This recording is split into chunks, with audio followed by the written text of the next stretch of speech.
నమస్తే, welcome to V3 news. లక్ష్యం సమాజహితం. నేను రంజిత్. బులెటిన్ల ముందు హెడ్లైన్స్.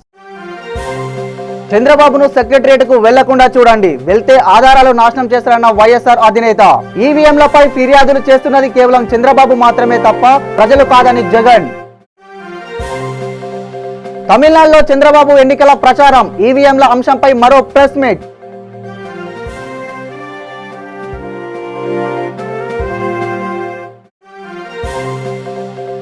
పట్టపగలే నడి రోడ్డుపై గొడ్డలితో దాడి, చోద్యం చూస్తూ నిలబడ్డ జగిత్యాల జిల్లా వాసులు.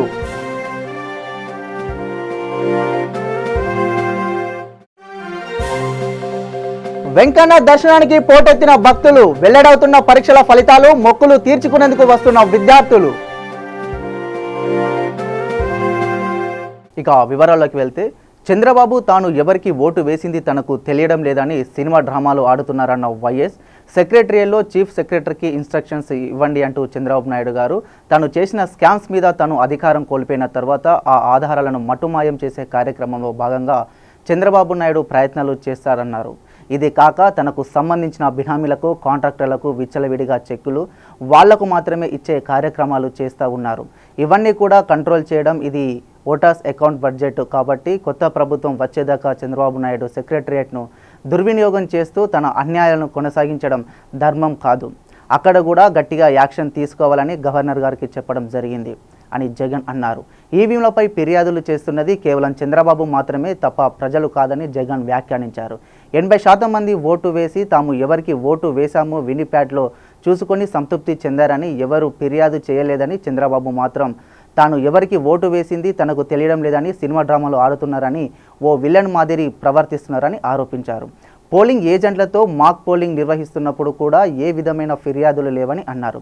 ఈవీఎంలలో పాటు దాదాపు 40,000కు పైగా ఉన్న పోలింగ్ బూత్లలో ఉన్న టీడీపీ ఏజెంట్లు ఎందుకు ప్రశ్నించలేదని అడిగారు. ఈవీఎంలు అన్నది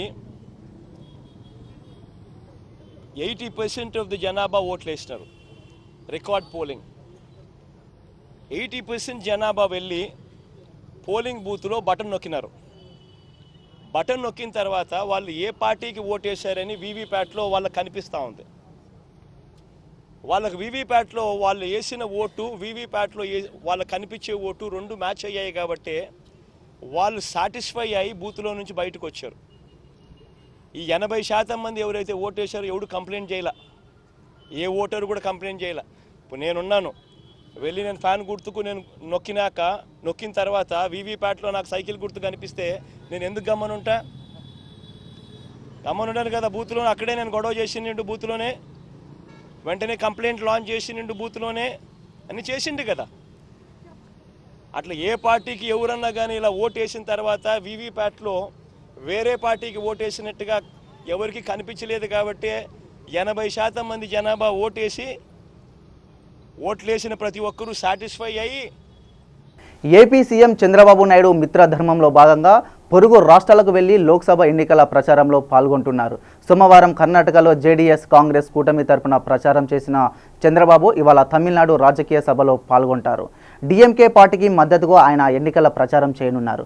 లోక్సభ ఎన్నికలలో డీఎంకే పార్టీకి మద్దతుగా నిలవాలని చంద్రబాబు తమిళనాడులో ఉంటున్న తెలుగు ప్రజలకు విజ్ఞప్తి చేస్తారు. ఈ క్రమంలో నేటి మధ్యాహ్నం స్టాలిన్తో కలిసి డీఎంకే కార్యాలయంలో సంయుక్తంగా మీడియా సమావేశానికి హాజరు కానున్నారు. ఇందులో ప్రధానంగా ఈవీఎంల లోపాలను విలేకరులకు వివరించే అవకాశాలున్నాయి.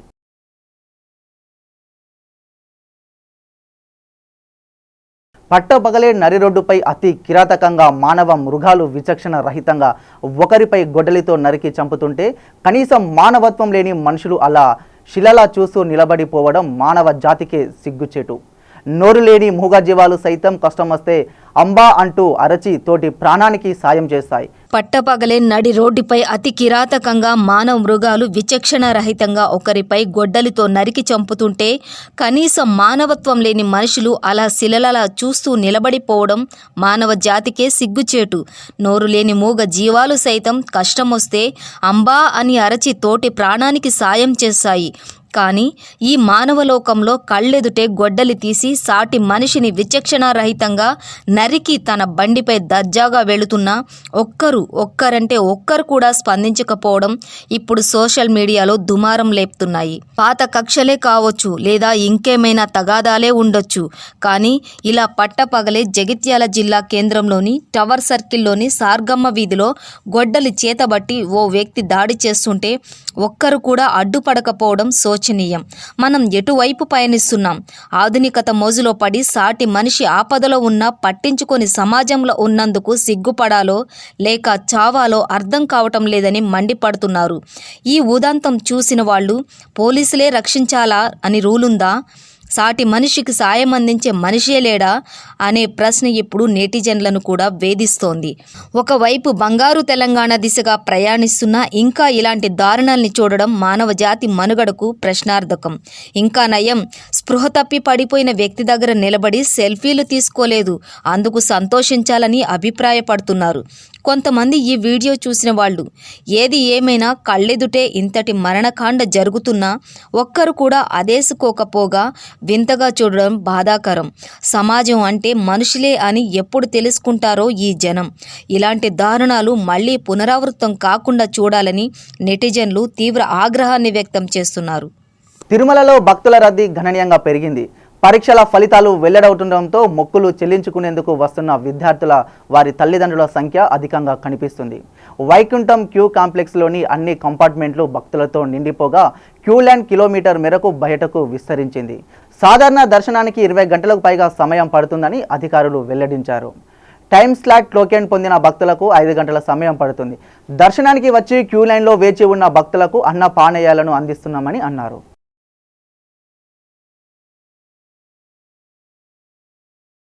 హైదరాబాద్ కొత్తపేటలోని బంగారు గవ్వల రేణుక ఎల్లమ్మ దేవాలయంలో అమ్మవారి కళ్యాణం ఘనంగా నిర్వహించారు. ఈ కళ్యాణం నిర్వహించిన రేణుక ఎల్లమ్మ వెంకటేశ్వర్లు మాట్లాడుతూ ప్రతి సంవత్సరం కూడా భక్తులు వీసా పెళ్లిళ్ల కోసం ఇక్కడికి వచ్చి మొక్కుకొని కోరికలు తీరాక మొక్కులు చెల్లించుకొని వెళతారని ఎల్లమ్మ తెలిపారు. ఈ కళ్యాణానికి రాష్ట్ర నలుమూలన నుంచి భక్తులు అధికంగా పాల్గొన్నారు.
ఎల్లమ్మ మాతా की ओम श्री रेणुकां प्रणमाम्यहं जपदग्ने प्रयासते नाम जननी शिव पार्वती पुत्रिका श्री శ్రీ బంగారు గవ్వల రేణుకా ఎల్లమ్మ దేవి నమః. యొక్క Kothapet Vinayaka Nagar colony, Satyanagar Vinayak Nagar colony 1 road number 1లో 2011వ ఏట అమ్మవారు వైభవంగా నిలవడం జరిగింది. అమ్మవారు వెలిసిన నాటి నుంచి ప్రతి ఏటా మహాకళ్యాణోత్సవం జరుగుతుంది. కార్తీక మాసంలో, చైత్ర మాసంలో, మాఘమాసంలో అమ్మవారు వార్షికోత్సవాలు, బ్రహ్మోత్సవాలు, కళ్యాణోత్సవాలు వైభవంగా జరుగుతాయి. అట్లాగే ఈ యొక్క బంగారు గవ్వల రేణుకా ఎల్లమ్మ అంటే మహాపరాశక్తి, కాళీ లక్ష్మి, మహాకాళి, మహాలక్ష్మి, మహాసరస్వతి స్వరూపిణైనట్టి మహాపరాశక్తి శ్రీ బంగారు గవ్వల రేణుకా ఎల్లమ్మ తల్లి ఇక్కడ ఎవరేదైతే ధర్మంతో కోరుతూ ఉంటారో అలాంటి భక్తులను ఆ తల్లి నిత్యము అనుగ్రహిస్తూ ఉంటుంది. ఈ యొక్క దేవాలయానికి ఎక్కడెక్కడి నుంచో భక్తులు వస్తూ ఉంటారు. ఆడపిల్లలకు పెళ్ళిళ్ళు కాని వారికి పెళ్ళిళ్ళు అవుతూ ఉంటాయి. సంతానం కాని వాళ్ళకి సంతానం ఇస్తుంది ఆ తల్లి. ఇంకా ఇత్యాది దరిద్రులకు ధనధాన్యాలను ఇచ్చి వారి జీవితాలను నిలబెడుతుంది ఈ మహాపరాశక్తి. అట్లాగే ఈ అమ్మవారిని ఎవరైతే సేవిస్తూ తరిస్తూ ఇక్కడ నిత్యము దర్శిస్తూ ఉంటారో నా అనుకొని, నా పిల్లలు అనుకొని అమ్మవారు ఎల్లవేళల 1000 గంటలతోని కాపాడుకుంటుంది. సకల సౌభాగ్యాలను ప్రసాదించి వారి సంతాన అభివృద్ధికి తోడ్పడుతుంది. ఇలాంటి మహాపరాశక్తి రేణుకా ఎల్లమ్మ ఈ దేవాలయంలో ముఖ్యంగా ముందు రోజు చండీ హోమము, నవగ్రహ హోమము, గణపతి హోమము, లక్ష్మీ హోమము మరియు రేణుకా దేవి పారాయణాలు ఇవన్నీ ఎంతో వైభవంగా ఆ తల్లి ఆనందము కొరకై, ఆ తల్లి యొక్క శక్తి పెంపొందింపు కొరకై చేయడం జరిగింది. భక్తులంతా పాల్గొని చేయడం జరిగింది. ఈరోజు చైత్ర మాస శుద్ధ మంగళవారం కాబట్టి, అమ్మవారు వెలిసిన రోజు కాబట్టి కళ్యాణము ఎంతో వైభవంగా ఇక్కడ జరిపించడం జరుగుతుంది. సాంప్రదాయ ప్రకారము ఒగ్గు పూజారులతో మరియు చండీ పారాయణము, వేద మంత్రాలతోని చండీ పారాయణము, అమ్మవారికి ఏవేవైతే ఇష్టానుసారంగా అమ్మ ఇష్టపడుతుందో ఆ యొక్క కార్యక్రమాలన్నిటినీ. బులెటిన్లో ఇప్పుడు ఒక చిన్న బ్రేక్.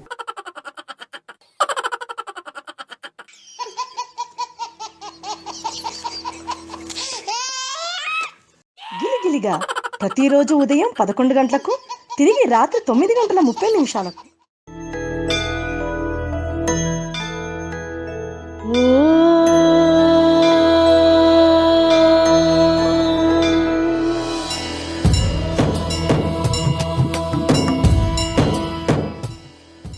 గుడి గంటలు ప్రతిరోజు ఉదయం 6 గంటలకు.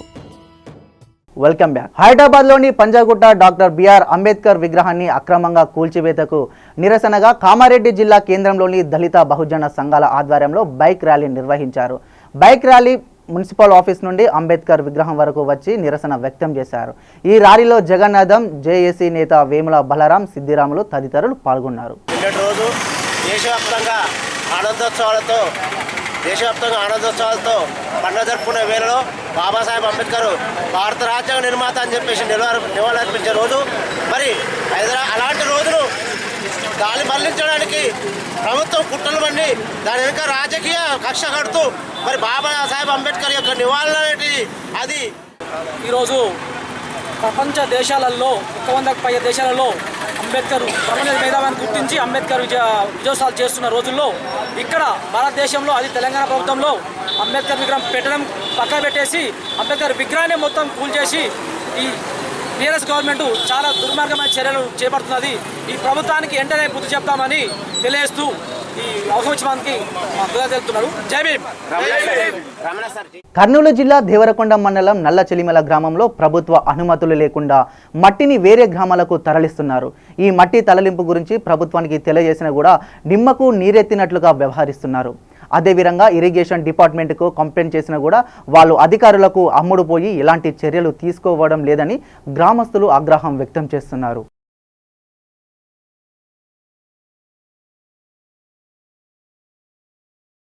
ఈ వేసవి సీజన్లో దేశంలోనే అత్యధికంగా వడగాల్పులు వీచే డేంజర్ జోన్లో తెలంగాణ ఉందని హైదరాబాద్ వాతావరణ కేంద్రం హెచ్చరించింది. ఏప్రిల్లోనే ఎండ తీవ్రతతో జనం తీవ్ర ఇబ్బందులు పడుతూ ఉంటే ఇక తీవ్రత పెరిగి వడగాల్పులు వస్తే పరిస్థితి ఎలా ఉంటుందన్న ఆందోళన వ్యక్తమవుతుంది. దేశంలో రాబోయే ఋతుపవనాల గురించి వర్షాలు విధంగా ఉన్నాయి అనే విషయాన్ని సూచిస్తున్నారు.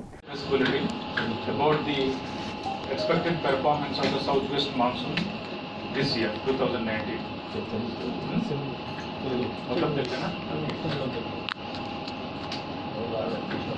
ఈరోజు భారత వాతావరణ శాఖ ఈ సంవత్సరం రాబోయే ఋతుపవనాల గురించి ఒక ఫోర్కాస్ట్ ఇవ్వడం జరిగింది, ప్రెస్ బులెటిన్ ఇవ్వడం జరిగింది.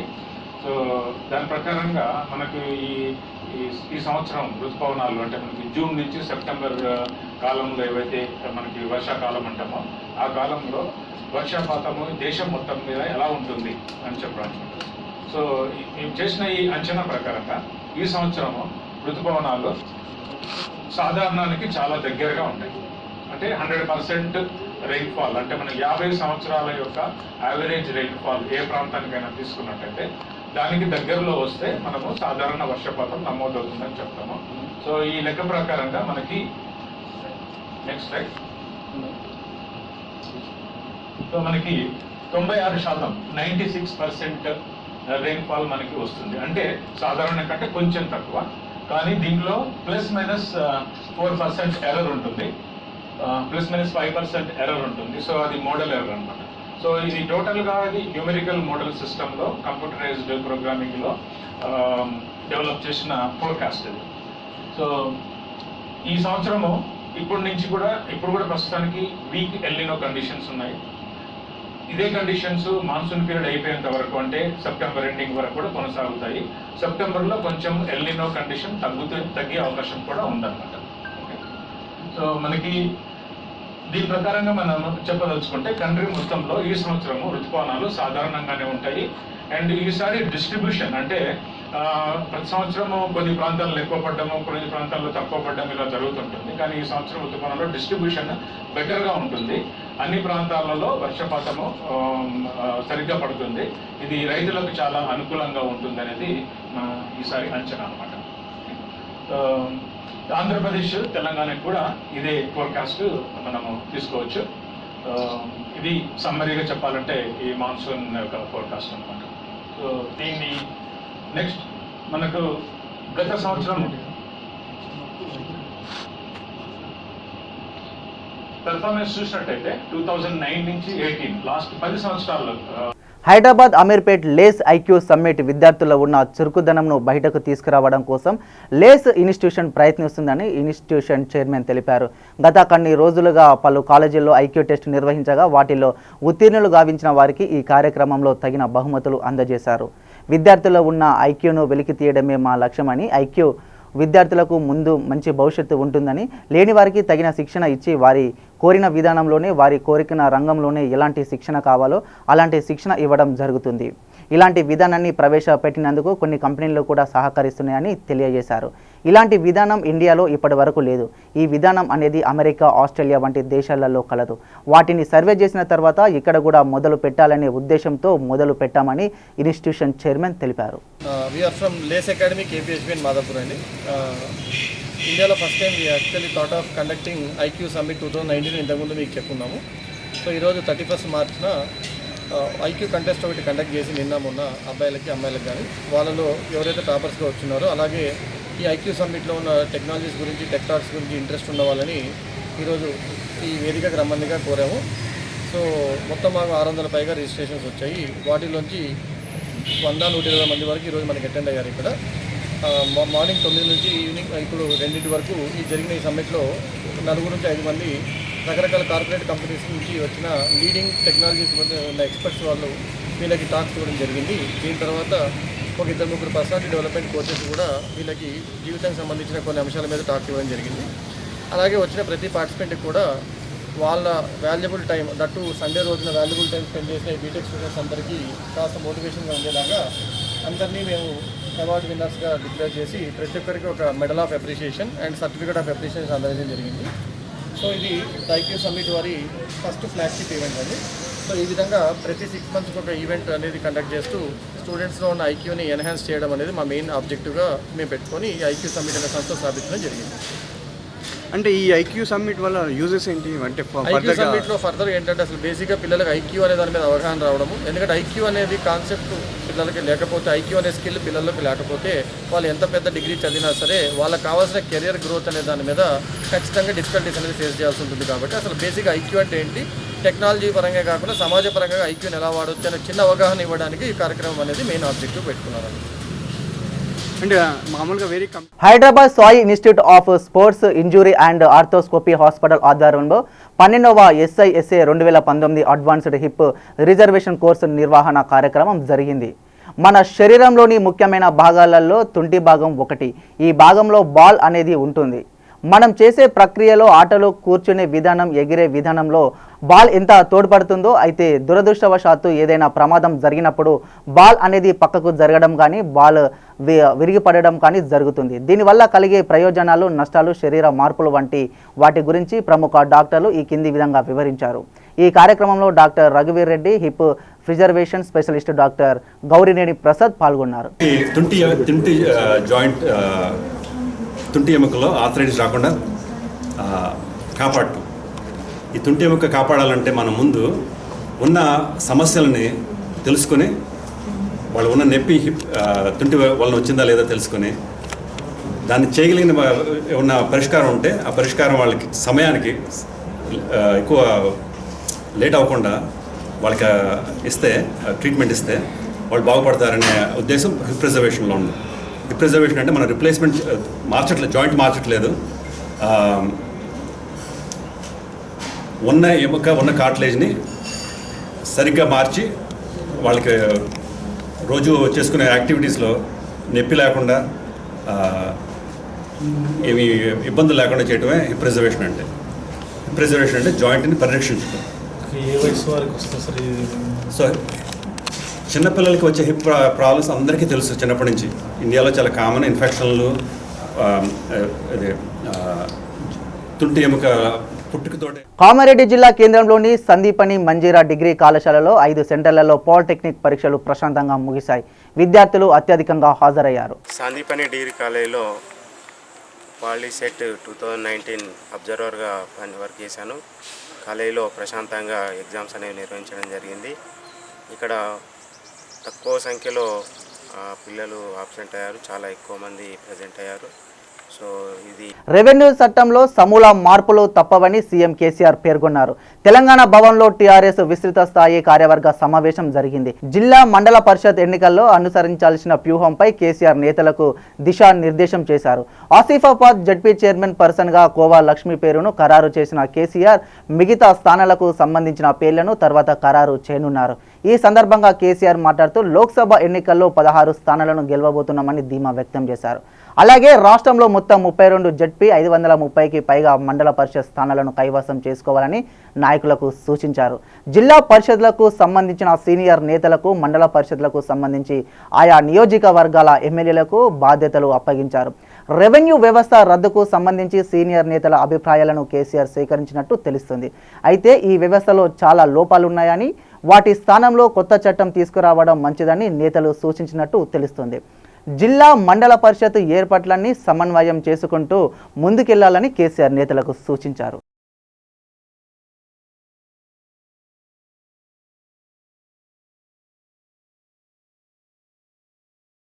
బులెటిన్ ముంచే ముందు హెడ్లైన్స్ మరోసారి. చంద్రబాబును సెక్రటరియట్కు వెళ్లకుండా చూడండి, వెళ్తే ఆధారాలు నాశనం చేస్తారన్న వైఎస్ఆర్ అధినేత. ఈవీఎంలపై ఫిర్యాదులు చేస్తున్నది కేవలం చంద్రబాబు మాత్రమే తప్ప ప్రజలు కాదని జగన్. తమిళనాడులో చంద్రబాబు ఎన్నికల ప్రచారం, ఈవీఎంల అంశంపై మరో ప్రెస్ మీట్.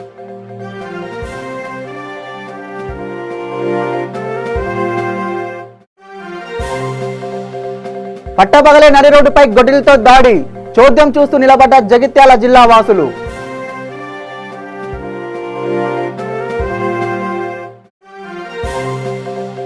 వెంకన్న దర్శనానికి పోటెత్తిన భక్తులు, వెల్లడవుతున్న పరీక్షల ఫలితాలు, మొక్కులు తీర్చుకునేందుకు వస్తున్న విద్యార్థులు. ఇవి బులెటిన్ విశేషాలు. మరో బులెటిన్లో కలుసుకుందాం. అంతవరకు సెలవు. చూస్తూనే ఉండండి V3 న్యూస్, లక్ష్యం సమాజహితం.